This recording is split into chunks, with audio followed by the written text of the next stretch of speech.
¿Mm? Tejidos. ¿Se acuerdan que habíamos dicho al principio que todas las células se originaban a partir de una única célula, que era la célula original, huevo cigoto, que se producía por la unión del óvulo con el espermatozoide? De esa célula iba a empezar a dividirse, a dividirse, después iba, aparte de dividirse, iba a empezar a diferenciarse, y empezaban a tener cada una de las células hijas una característica diferente. Todas estas divisiones de las células se denominan mitosis. O sea, la división celular, cuando de una célula nacen dos células hijas, se denomina mitosis.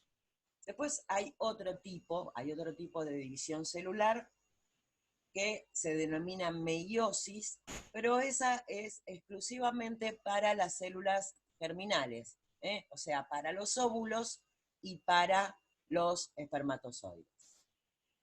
Las mujeres nacemos con nuestra dotación de óvulos, toda la cantidad de óvulos que vamos a tener durante toda la vida fértil, a diferencia del varón, que produce espermatozoides después de la adolescencia todos los días de su vida. En la mujer, una vez que se agotaron esa cantidad de óvulos, es donde aparece el periodo de la menopausia. Pero bueno, eso es más fisiológico que otra cosa. Perdón, específicamente en este tipo de células, tanto cuando se están formando, ¿no? Tanto en los óvulos como en los espermatozoides, estas divisiones, en vez de denominarse mitosis, se denominan meiosis. ¿Por qué? Porque estas células, que son los sigo admitiendo, por eso me trabo, tienen en vez de tener la cantidad de genes que tiene cualquier célula común, tienen la mitad. ¿Por qué? Por una cuestión muy lógica. Yo, en mis óvulos se unieron con los espermatozoides de alguien, no les voy a contar. Yo no tengo hijos, pero bueno.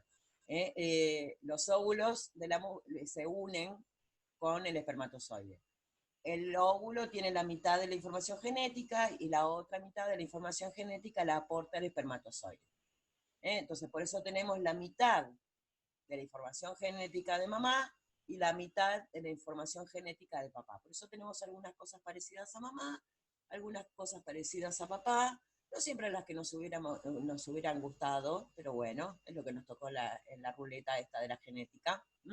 Pero bueno, específicamente esa división en la cual se reduce a la mitad la información genética, la cantidad de cromosomas. ¿Alguien sabe cuántos cromosomas tenemos los humanos? ¿Alguien?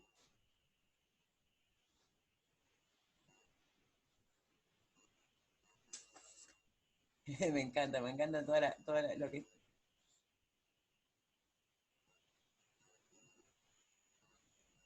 46, muy bien. O sea, 23 pares. ¿eh? 23 pares. De esos, o sea, porque están divididos en pares. Bien. Esos 23 pares, obviamente, van a estar formados uno por papá, uno por mamá. Uno de información de un lado y la otra información del otro lado. Por eso estas células germinales tienen nada más que 23 cromosomas, para después formar, cuando se unen, células del doble, de 46. Bien. Por eso, por ejemplo, cuando hay un cromosoma de más, como por ejemplo en el síndrome de Down, que hay una trisomía en el par 18, se produce precisamente una anomalía. En este caso hay una anomalía en cuestiones a nivel intelectual. Pero, por ejemplo, existen otras trisomías que directamente no son compatibles con la vida y, bueno, la unión de ese óvulo con ese espermatozoide que se produjo una trisomía, a veces no llega a término el embarazo. Y así hay montones de cosas que no nos vamos a meter en eso porque realmente es bastante complejo y es apasionante, ¿no? La genética es apasionante, pero es bastante largo y nos vamos a ir un poco del tema del cual queremos hablar ahora. Pero bueno, básicamente ustedes sepan eso, que todas las células tienen 46 cromosomas, menos las células germinales que tienen 23, obviamente, como decía Karina, creo que era, que decía que hablaba de pares, porque están agrupados en pares. Pero vamos a ver, ahí es donde habíamos llegado desde el punto que una célula común y corriente se divide a través de una mitosis y una célula germinal se divide a través de una meiosis. Pero bueno, nosotros vamos a ver que los tejidos no son otra cosa que un conjunto de células que son todas iguales y que todas cumplen la misma función. Estos tejidos, además, se van a organizar formando estructuras más complejas, que son los órganos. Y los órganos se van a combinar formando aparatos, que ahí sí va a haber distintos tipos de órganos que van a formar este aparato, pero que la característica fundamental de un aparato es que todo el aparato va a cumplir distintas etapas de un mismo proceso. Como habíamos visto en el ADME, que después vamos a ver bien lo que es el sistema digestivo, cada parte del sistema digestivo va a cumplir una función diferente, y así sucesivamente. Con respecto a los tejidos que forman órganos, también vamos a ver que un órgano está formado por diferentes tipos de tejidos. No todos los órganos están formados por un solo tipo de tejido.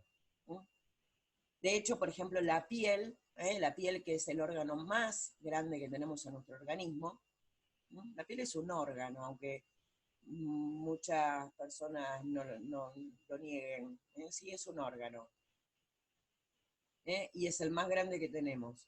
Cuanto más altos seamos, más grandes, cuanto más gorditos también. Pero bueno, está formado precisamente por muchos tipos de tejidos, tiene unos cuantos tipos de tejidos, y cumple una función. Sí, Noelia, ¿estás levantando la mano o estás dando el presente?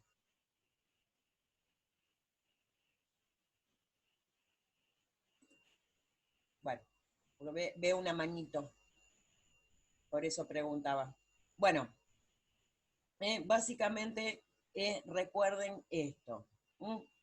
Un tejido es un conjunto de células que son todas iguales y que todas cumplen la misma función. Básicamente es eso.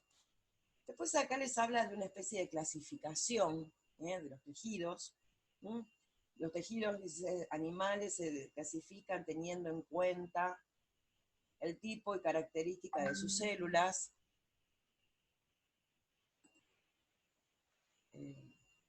Perfecto, Noelia. El, el tipo y característica de sus células, la cantidad y tipo de sustancia intercelular y la función que cumple. Hay tejidos en los cuales hay, ¿se acuerdan que habíamos hablado que había un espacio intercelular y un espacio extracelular o intercelular? Extracelular, intercelular es lo mismo, porque en realidad es básicamente lo mismo. Todo lo que está afuera de la célula, también, si las células están todas pegadas, está entre las células. Parecen tontas estas explicaciones, pero a veces cuesta, es decir, inter, extra, ¿qué diferencia hay? No, es lo mismo. esto es lo que tiene un poco el lenguaje técnico. A veces tiene un montón de palabras que significan lo mismo, pero son diferentes y a veces confunden. ¿Mm? Después acá tienen un cuadrito, lástima que no lo tengo, no tengo el material en la computadora, si les compartía eh, la página, pero bueno. ¿eh? Les habla de tejido epitelial que tiene que ausente o muy poca sustancia intercelular, y cumple la función de protección, revestimiento, secreción. Después les habla del conectivo, óseo, cartilaginoso, conectivo, con bla, bla, bla, bla, bla, bla, bla, bla, bla, bla, bla. Acá es o sea, el cuadrito ese, está en la página entre mitad de 39 y 40, si alguno tiene por ahí el material, es bastante inespecífico, la verdad que es bastante inespecífico, no tiene demasiada significancia. Pero bueno, vamos a arrancar un poquitito con lo que es el tejido epitelial, ¿eh? Que es la parte por ahí quizás más interesante. Y vamos a ver que epitelio, el epitelio es todo aquello que nos revista alguna superficie, ya sea externa o interna. ¿Mm? Todo aquello que está en contacto con algo, obviamente va a tener un tejido epitelial. Ese tejido epitelial no va a tener otra función que protección. Por ejemplo, la piel es básicamente tejido epitelial. Todo mi sistema digestivo, que está en contacto obviamente con algo que ingresó del exterior, va a tener tejido epitelial.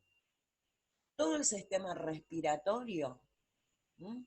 Que va a estar en contacto con el aire que ingresa a mi sistema respiratorio, ¿eh? va a tener tejido epitelial. Pero este tejido epitelial va a ser totalmente diferente al de la piel, el de la boca, el del tejido, el del sistema respiratorio, porque en cada situación, si bien su función principal va a ser la de proteger, obviamente según el lugar donde esté, va a ser una protección más fuerte, por decirlo de alguna manera, va a tener una protección mecánica, por ejemplo, en la piel, a diferencia del, por ejemplo, el sistema respiratorio. El sistema respiratorio tiene un tejido epitelial que tiene una característica muy particular, que tiene en su borde que está en contacto con el aire, por decirlo de alguna manera, va a tener como una especie de pelitos. Esas células se llaman, perdón, esos pelitos se llaman cilias, que precisamente con el paso del aire se van a mover de arriba hacia abajo. ¿Vieron como las barbas de la ballena? Que chupa toda el agua y después la expulsa y con esas barbas filtra el plancton, que es con lo que se alimenta. Bueno, las células estas hacen básicamente lo mismo. En esos pelitos quedan retenidos todos las impurezas del aire que respiramos, porque obviamente va a los pulmones, al lugar de intercambio gaseoso, tiene que llegar lo más limpio posible. Entonces, obviamente, no va a cumplir la misma función ese tejido epitelial que la piel. Y sin embargo, los dos son tejidos epiteliales. En la piel voy a necesitar más una resistencia mecánica, porque obviamente me está tapando todos los órganos, me está haciendo una capa protectora, incluso no solamente de los órganos, sino también de los músculos, porque antes de encontrarme con los órganos, que básicamente los órganos van a estar entre el tórax, el abdomen, la pelvis, los brazos y las piernas prácticamente están constituidas por músculos. Un músculo al aire se puede contaminar, puede tener un montón de cosas. Ustedes piensen en la fuente de contaminación que puede ser cuando nos lastimamos. Cuando nos lastimamos, ya empieza a salir sangre. empiezan a entrar contaminantes. Obviamente, esa barrera es fundamental. Pero no solamente eso, piensen que en la piel también tenemos algo muy importante, que es la sensibilidad al calor. Y al calor no hablo de calor, calor. Hablo de temperatura, ya sea alta o sea baja. Los receptores del calor, los receptores del dolor, receptores el tacto, todas esas cosas que permiten poder desarrollarnos con el exterior.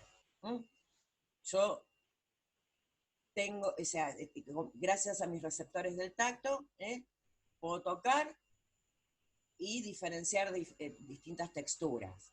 Gracias a los receptores de temperatura puedo detectar si esa fuente está caliente o está fría, porque ya sabemos que el frío extremo lastima, tanto como el calor extremo, y así con todo, Entonces, fíjense, ya las dos diferencias importantes que tenemos en dos tipos de en el mismo tejido en localizaciones diferentes. Otra cosa muy diferente, ustedes piensen en lo que es la mucosa. La mucosa no es otra cosa que toda esa parte rosadita que tenemos en la boca. Abrimos la boca, vemos que tenemos acá los labios rosaditos, los cachetes por dentro rosaditos, la nariz, si nos hacemos así, nos miramos al espejo, vemos que también es rosadito, la zona genital, que también es rosadita. Eso es mucosa. Es como si fuera una especie de piel, pero muchísimo más finita. Y al ser más finita, obviamente necesita estar lubricada, necesita estar con la saliva o distintos fluidos, precisamente para que sea mucho más protectora. Pero tiene un porqué para que sea más finito, porque obviamente hay, por ejemplo, en la boca, que necesitamos la saliva para formar el bolo alimenticio. La saliva no se forma, no es que se forma en toda la boca y sale porque es más finita. Dentro de la boca tenemos lo que se denominan las glándulas salivales, que producen la saliva y sale por un conductito hacia la boca. Pero toda esta humedad que permanentemente se mantiene en la boca, también está dada un poco por este tipo de tejido. Y que cumplen funciones importantes, porque ustedes piensen, si se pusieron un poquito nerviosos, se les secó la boca, que es muy común ponerse nervioso y que se te seca la boca. Se dificulta el habla. Ustedes piensen que para hablar ya necesitamos saliva. Para comer, imagínense comer sin saliva. Y así. O sea, ¿a qué quiero llegar con todo esto? Que a pesar de que todo es tejido epitelial, que está por dentro, que reviste, que protege, en cada lugar de nuestro cuerpo va a tener una función y una forma diferente a pesar de que sea epitelial. La característica de los tejidos epiteliales es el tipo de célula. Todas las células de todo lo que es el tejido epitelial tienen la forma de un cuadradito o de un rectángulo. Son todas cuadraditas o de rectángulo. Y si lo pensamos, como es un tejido de protección, ese espacio intercelular tiene que ser mínimo. Por eso, esta forma precisamente de rectángulo o de cuadrado. Ahora vamos a ver qué diferencia, por qué un rectángulo o por qué un cuadrado. O sea, esas dos superficies de unión entre célula y célula tiene que ser muy, muy estrecha, precisamente para que no haya espacio. Es como cuando yo hago una pared. No es lo mismo hacer una pared pegando dos ladrillos con el cemento en el medio, obviamente, que poniendo un ladrillo, un poquito de cemento, un espacio, por ahí algo se va a filtrar. Puede quedar muy lindo estéticamente, porque me hizo un agujerito, pero que se va a chiflar el viento por ahí, se va a chiflar el viento. Esto tiene que ser, por eso, bien unidos. Otra de las características que tiene el tejido epitelial, básicamente, no solamente es la forma, sino que aparte, en algunos va a ser simple, o sea, una sola capa de células, una al lado pegadita de la otra, y en algunas va a ser una capa, otra capa, otra capa, otra capa. Nosotros le decimos el epitelio simple, si tiene una sola capa, una al ladito de la otra de celulitas, o el epitelio estratificado, que tiene varias capas, tiene varios estratos, una arriba de la otra. Por lo general, si es un epitelio simple, o sea, una sola capa, va a ser mucho más permeable, va a ser mucho más fácil que pase algo de un lado hacia el otro. Si es estratificado, si tiene diferentes capas, obviamente va a ser mucho más resistente. ¿Ustedes qué piensan? El de la piel, ¿cómo va a ser? ¿Estratificado o simple? Muy bien, Marcelo. ¿El resto qué opina? Estratificado. Muy bien, Antonella. Muy bien, Karen. Karina, perdón.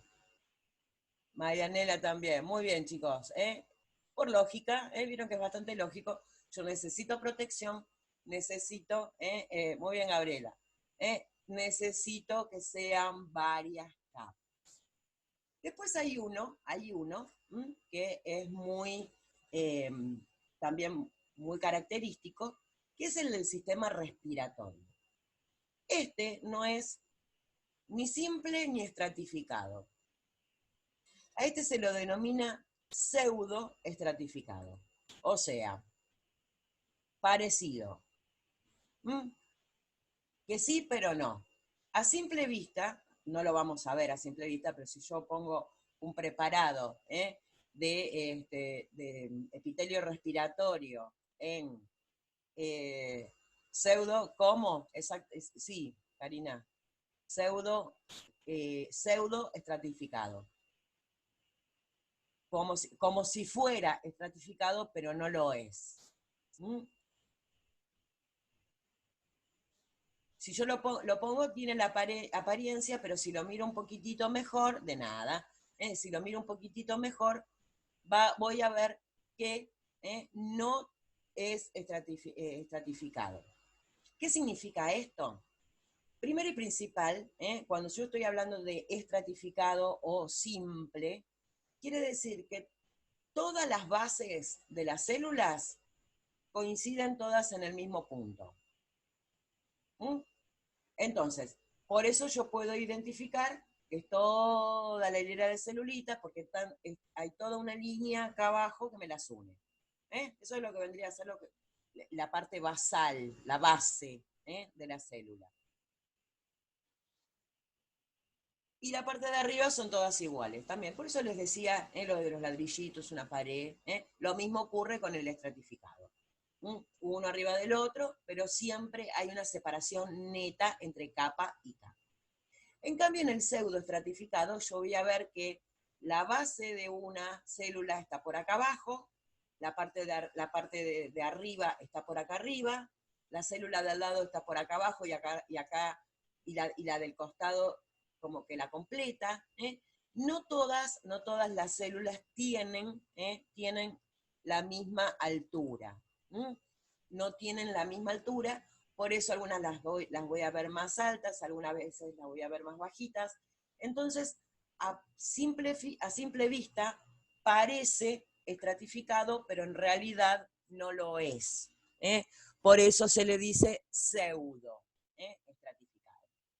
Y aparte este tipo de epitelio tiene algo muy característico que se denomina pseudoestratificado con células caliciformes.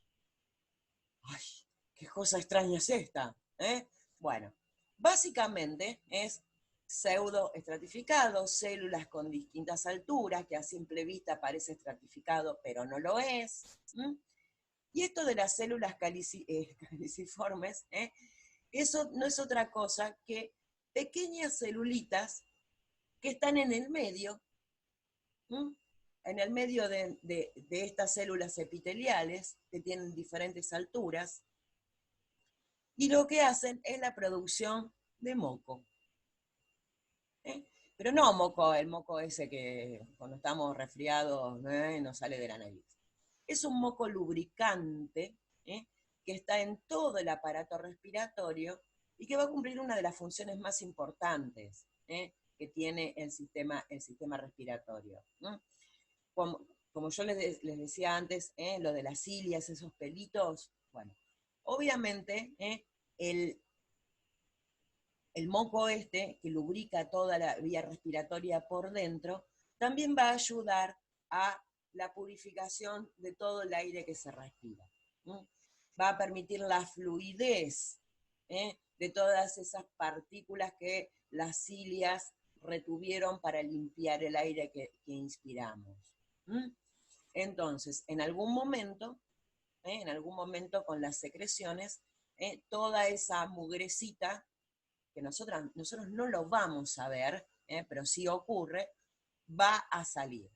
Entonces, fíjense que acá estuvimos viendo tres tipos de epitelios, tres tipos diferentes, y sin embargo todos cumplen la misma función, protección, básicamente. Protección, que es una de las funciones más importantes de los sistemas epiteliales. Y recuerden esto, epitelio no es únicamente la piel, epitelio es todo lo que cubre alguna superficie, interna o externa. Cuanto más interna es la superficie que va a cubrir, obviamente ese epitelio va a ser mucho más finito, va a tener menos, va a ser, un epitelio simple. Cuanto más, la piel, que es externa, obviamente va a tener varias capas, porque la protección tiene que ser mayor. Y en el caso del sistema respiratorio, obviamente va a tener estas otras características que van a ayudar no solamente a la protección, sino a la limpieza del aire que nosotros estamos inspirando. Bien.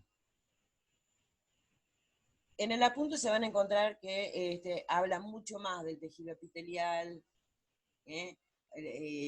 La verdad que a mí me interesa que se acuerden de estas cosas. Después se empieza a hablar de tejido conectivo. Eso lo vamos a dejar para la semana que viene, porque el tejido conectivo, de hecho, el nombre nos lo está diciendo también, tejido conectivo conecta. La clase de la semana que viene nos vamos a dedicar exclusivamente a todo lo que es tejido conectivo. Bueno, ¿alguna duda con respecto